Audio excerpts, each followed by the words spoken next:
이 아침에도 우리를 불러주신 참 좋으신 성부, 성자, 성령 하나님께로부터 오는 은혜와 평강이 이 시간 함께 예배하는 사랑하는 모든 성도님들, 또 여러분의 하시는 일과 가정 가운데 함께 계시기를 바랍니다. 지난 주일이 21일이었고 한 해에서 낮의 시간이 가장 길다는 하지였지요. 우리 대한민국은 오랫동안 농사를 주업으로 해서 살아왔습니다. 그래서 우리 조상들은 예로부터 전해 내려오는 농가 원령가라고 하는 것을 배워서 불렀다고 합니다. 농가 원령가는 조선조 왕 순조 16년 1816년에 정약용 선생의 아들 정학유라는 사람이 지은 일종의 노래입니다. 그 노래는 그 음력으로 1월달부터 정월 12월까지 매달 힘써야 되는 농사 일이 무엇인지, 또 우리가 배우고 기억해야 되는 풍습이 무엇인지, 그리고 예범절이 무엇인지를 운문체로 다룬 꽤 긴 그런 노래입니다. 가령 지금은 음력으로 5월달이죠. 그래서 농부들은 이렇게 시작하는 5월령을 부르곤 했습니다. 한번 띄워주시죠. 네. 다 읽진 않겠지만 제가 읽어볼게요. 이렇게 시작했습니다. 5월이라 한여름이 되니 망종 하지 절기로다. 남쪽 바람 때맞추어 보리 추수 재촉하니 보리밭 누런 빛이 밤사이 나겠구나. 문 앞에 틀을 닫고 보리 타작 하오리라. 더는 낫 베어다가 한 단 두 단 헤쳐 놓고 돌이께 마주 서서 흥을 내어 두드리니 불고 쓴 듯 적막하던 집안 갑자기 벅적인다. 가만히에 남은 곡식 이제 곧 바닥이더니 중간에 이 곡식으로 입에 풀칠하겠구나. 이 곡식 아니라면 여름 농사 어찌할까. 천심을 생각하니 은혜도 끝이 없으라. 이게 앞부분입니다. 꽤 길어서요. 여러분, 우리 대한민국이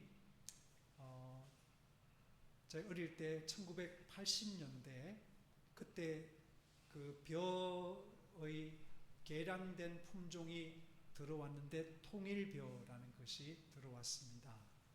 통일벼가 들어오면서 식량의 수확량이 훨씬 늘어나서 보릿고개라는 것이 없어지기 시작했습니다.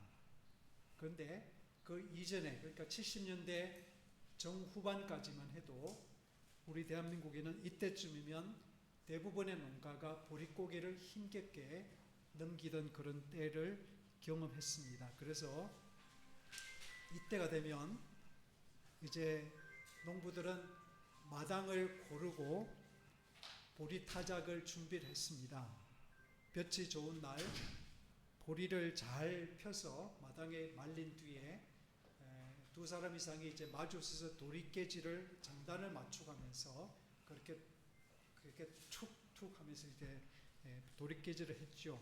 그러니까 그 노래 가사에 보면 지금까지는 뭐 쓴 듯 분 듯, 그러니까 바람이 쓸어간 듯, 그 다음에 마당을 쓴 듯이 그렇게 깔끔하고 아무것도 없이 적막하던 그 마당에서 갑자기 사람 사는 소리가 나기 시작해서 북적거린다, 뭐 그런 이야기를 하고 있습니다. 그래서 이제 가만히를 보면 지금 바닥을 드러내서 식구 입에 풀칠을 어떻게 할까 걱정하던 그런 엄마가 이제는 식구들 입에 풀칠을 하게 된 양식이 생겼다면서 안도를 하는 그런 시간이 바로 이 시기입니다. 지금은 약 40년이 지난 지금은 이제 보릿고개를 잊은 지 오래고, 과하게 우리가 섭취하는 바람에 오히려 그것 때문에 질병이 생겨서 병원이 북적대는 그런 풍부의 시대를 우리가 살고 있습니다. 저는 이 곡식 아니라면 여름 농사 어찌할까, 천심을 생각하니 은혜도 끝이 없으라라는 그 대목에서 우리 조상들은 이때 그냥 꽁닭 보리밥 지어서 거기에 된장 조금 얹어서 상추 위에 쌈을 싸먹던 그 소박한 밥상을 놓고도 하늘에 감사하는 그 마음이 참 아름답다, 참 넉넉하다는 생각을 합니다. 겉으로는 우리는 말할 수 없이 풍부해진 그런 삶을 살고 있는데 혹여나 우리는 그 많은 밥상을 받고도 그 감사하는 마음을 잃어버린 것이 아닌가라는 생각이 들어서 우리는 그 감사하는 마음 하나는 잊지 않고 살았으면 좋겠다라는 생각을 합니다. 오늘은 교회력을 따라서 3주째 마태복음 10장 본문을 나눠서 살펴보고 있는데요. 그래서 제가 그 주보 앞면에 보면 일부러 그 표지문의 그 이미지를 바꾸지 않고 있습니다. 여러분 보시면 12명의 사도들이 있고 그 중에 한 명을 예수님께서 앞에 무릎을 꿇게 하시고 손으로 축복하시는 그 대목이 나옵니다. 일부러 제가 이걸 반복해서 하는 것은 우리 모두가 사실은 이 모습이다 이 말이에요. 우리가 교회를 나와서는 우리는 늘 말씀으로 축복을 받고 예배 가운데 성삼위일체 하나님으로부터 축복을 받고 세상으로 보냄을 받는 그런 성도인 것을 우리가 기억하자는 그런 뜻으로 제가 일부러 이 이미지를 바꾸지 않고 있습니다만은 아무튼 예수님은 제자들을 전도를 보내시면서 너희들이 전도를 가면 사람들이 아무개 왔는가? 아이고 이 더운 여름에 전도한다고 수고가 많네 라고 환대를 하는 것이 아니라 오히려 그들을 핍박할 것이라고 말씀하십니다. 좀 과장된 표현이긴 하지만 예수님의 이름 때문에 모든 사람에게 미움을 받을 것이라고 지난주에 말씀을 하십니다. 이런 현실을 우리가 만날 때 모름지기 제자로 살아간다는 것은 두려움의 대상을 어떤 사람이나 나를 해롭게 하려는 어떤 사람이나 나아가 어렵게 여겨지는 어떤 그런 억울한 환경이 아니라 하나님 한 분만을 내가 두려움의 대상으로 삼아서 계속해서 우리 마음의 중심이신 하나님을 향해서 순례자로서 사명자로서 길을 가는 존재여야 한다고 지난주에 우리가 말씀을 배웠습니다. 그 말씀을 전하고 일주일을 살아가는 저는 마음속에 돌아보았습니다. 내가 과연 그 말씀을 전했지만은 예수님을 전하는 그 때문에 혹은 예수님의 이름을 살아내는 그 일 때문에 누군가로부터 미움을 받은 적이 있는가? 누군가로부터 오해를 당한 적은 있는가라는 질문을 해봤습니다. 오래전에 그 강원도 화천인가에서 양군과 화천인가에서 그 군목으로 섬겼던 어떤 목사님이 한 이야기를 제가 기억합니다. 여러분 그 당시 군대에서 군목을 한다는 것은 단지 그 사병들을 상담하고 예배를 인도하고 그런 것만 하는 게 아니라 문제 사병이 생겼을 때에는 그 문제 사병을 상담도 하고 그 다음에 잘 집중해서 돌보고 그러다가도 안 되면 군의관하고 같이 의논해서 결정이 되면 그 사병을 조기 제대를 시키는 그 일까지를 그 당시 군종 목사님들이 했습니다. 근데 어떤 한 사병이 일병을 단 사병이 그런 문제를 자꾸 피워서 결국은 군의관하고 같이 의논해서 저 친구는 저렇게 오래 두면 사고를 치겠다 해서 전역을 시켰습니다. 근데 전역을 하고 얼마 안 됐는데 그 마을에 그 있는 식당에서 영수증이 하나 날아왔더래요. 이 목사님 앞으로. 그래서 보니까 알고 보니까 이 사병이 몰래 그 개구멍을 만들고 그 들락거리면서 거기 가서 술을 마신 거죠. 그래서 이제 이 박군종 목사님 생각해 보니까 전역을 하는 그날도 어디선가 낮술이 거나게 돼가지고 원래 전역을 하면 연대장 앞에 가서 충성하고 일병 누구누구는 몇 날 며칠부로 전역을 입는 바다 신고합니다. 이렇게 이제 딱 이렇게 해야 되는 거잖아요. 근데 이 친구가 들어와서는 연대장님한테 안녕하세요 그러더래요. 그래서 연대장님이 기가 막혀서 보내 빨리 보내 라고 해서 그렇게 보냈는데 그 친구가 그렇게 그 개구멍을 드나들면서 술을 마시는데 문제는 돈이 없으니까 이제 그 식당 주인한테 이렇게 말한 거죠. 군인교회 아무개 군목님이 저더러 이 식당에 가서 언제든지 먹고 싶은 거 먹으라 그랬어요 라고 하는 거짓말을 해서 공수를 마구 마셔댄 겁니다. 여러분 그 사병처럼 그렇게 우리가 살진 않지만 예수님의 그 고결한 이름 때문에 우리가 손해를 보고 때로는 곤란을 당하는 그런 아름다운 삶을 살면 얼마나 좋겠습니다마는 오히려 예수님의 그 고결한 이름이 때로는 우리 때문에 추해지는 일은 없을까를 생각해 보는 것입니다. 제가 목사이고 또 여러분이 아무개 교회에 다니는 성도 또는 직분을 가진 그런 분이신데 그런데 그거를 아는 이웃 앞에서 우리가 예수님의 아름다운 이름값을 살아내지 못하면 그 병사와 우리가 뭐가 다르겠습니까? 오늘 본문 말씀은 예수님의 이름을 빛내며 살아낸다는 것이 무엇인지를 우리에게 가르치고 있습니다. 우선 34절 말씀 같이 한번 다시 읽어보겠습니다. 34절 말씀 시작.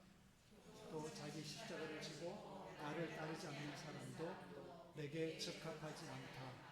자기 목숨을 얻으려는 사람은 목숨을 잃을 것이요 나를 위하여 자기 목숨을 잃는 사람은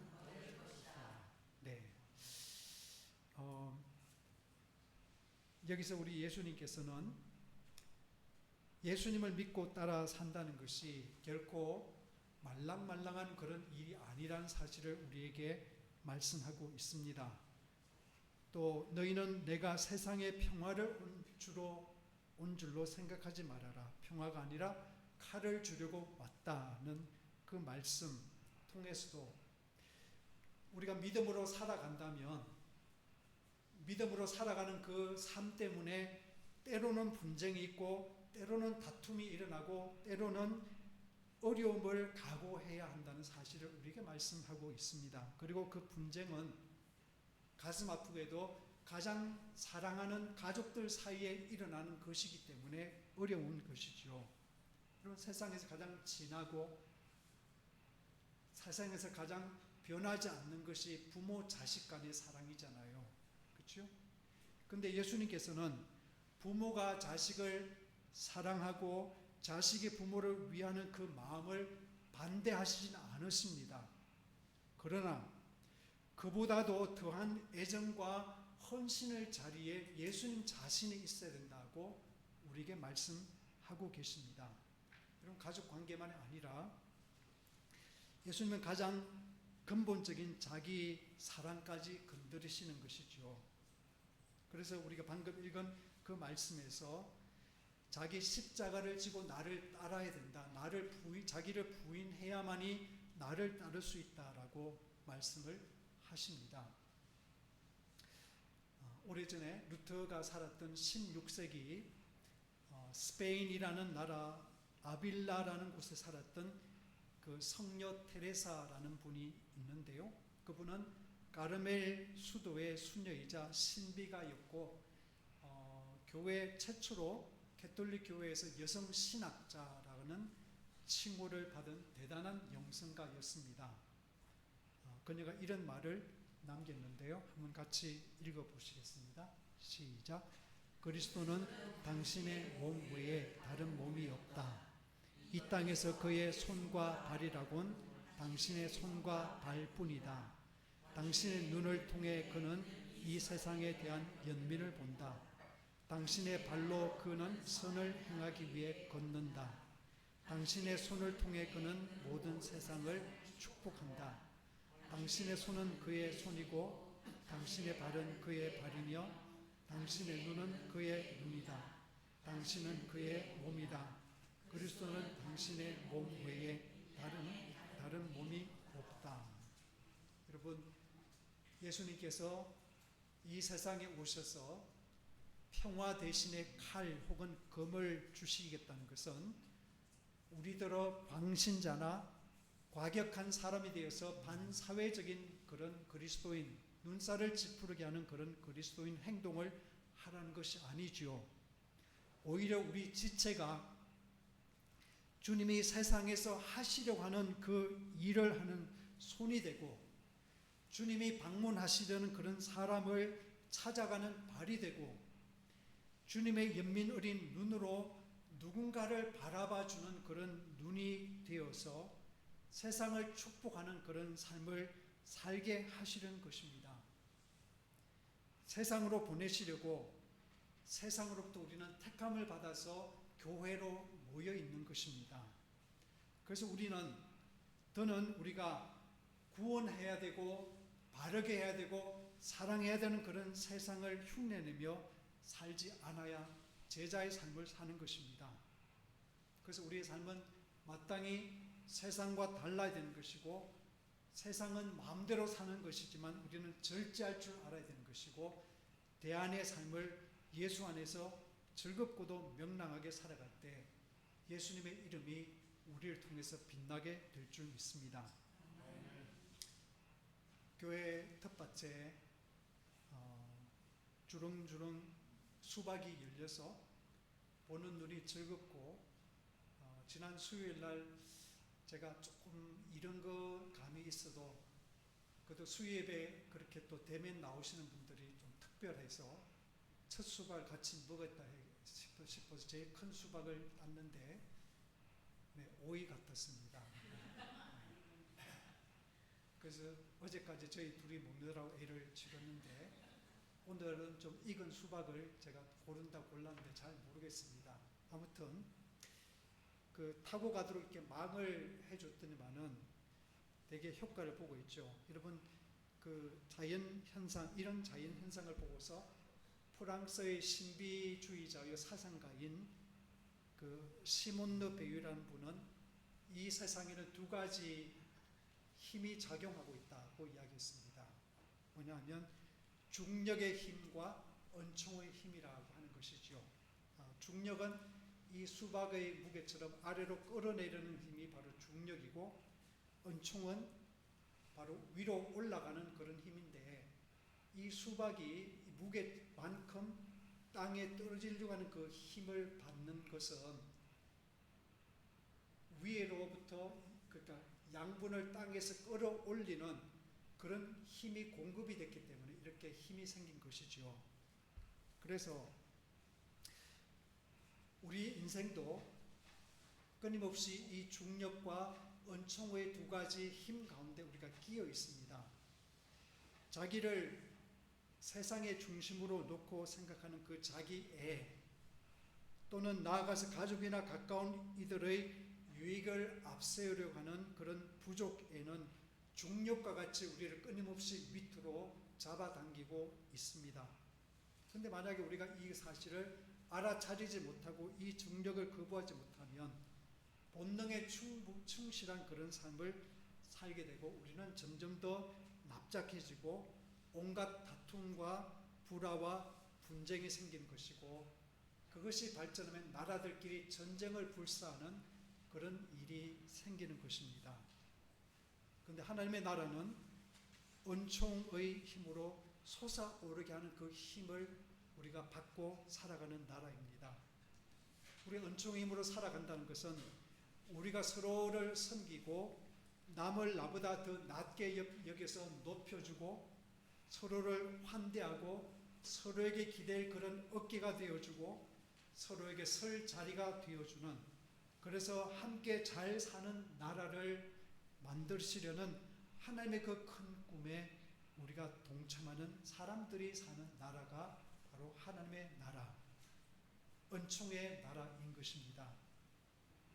평화 대신에 금을 주러 오신 예수님은 선과 악을 가르는 그 선이 언제나 민주당과 국힘당 사이에 혹은 보수와 진보 사이에 대한민국과 북한 사이에 있는 것이 아니라 내 가슴 한복판을 지나고 있다고 말씀을 하시는 것이죠.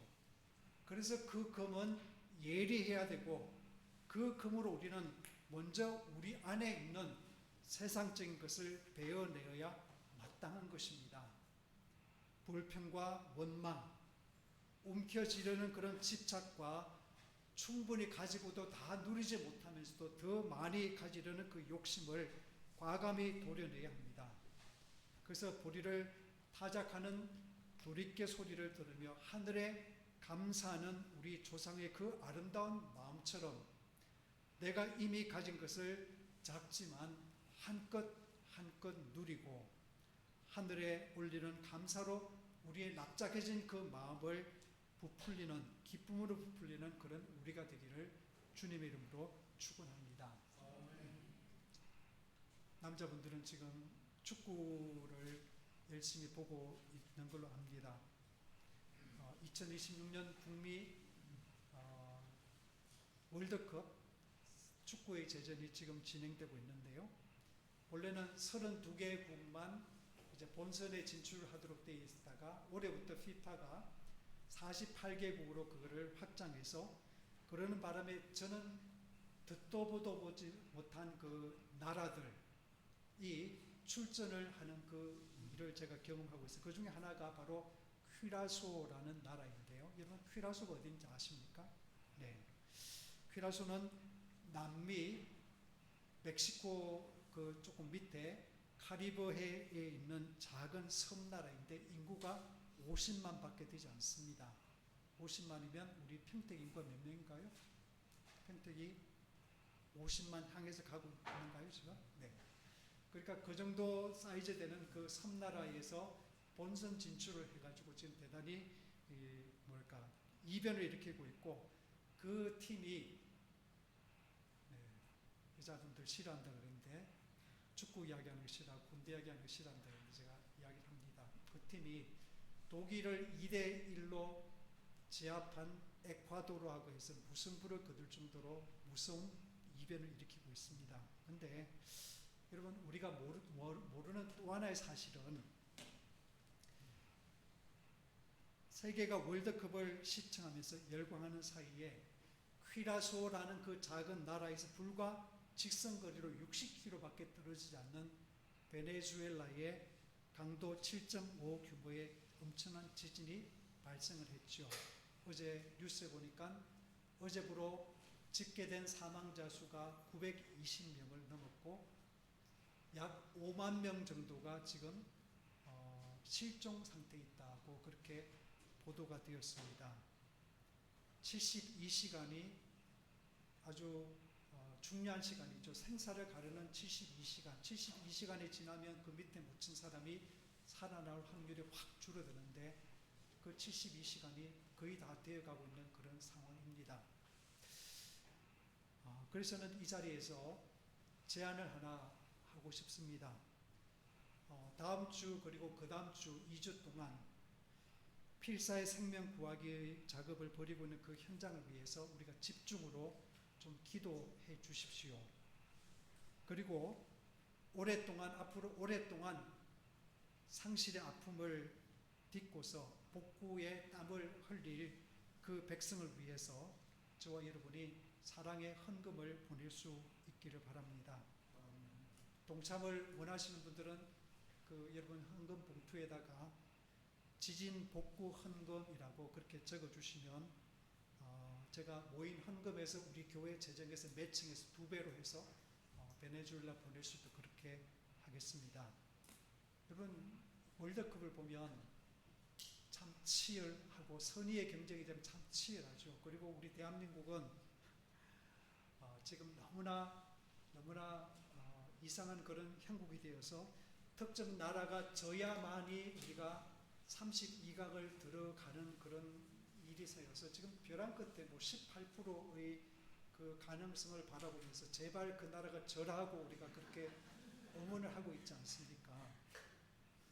그런데 저는 베네수엘라의 이 어려운 이웃을 기억하고 돕는 그 마음 가운데 세계가 평화와 사랑으로 연대하는 그런 은총에 빛나는 시간이 되어질 수 있도록 하나님께서 우리를 도와주시기를 간절히 바랍니다. 기도하겠습니다.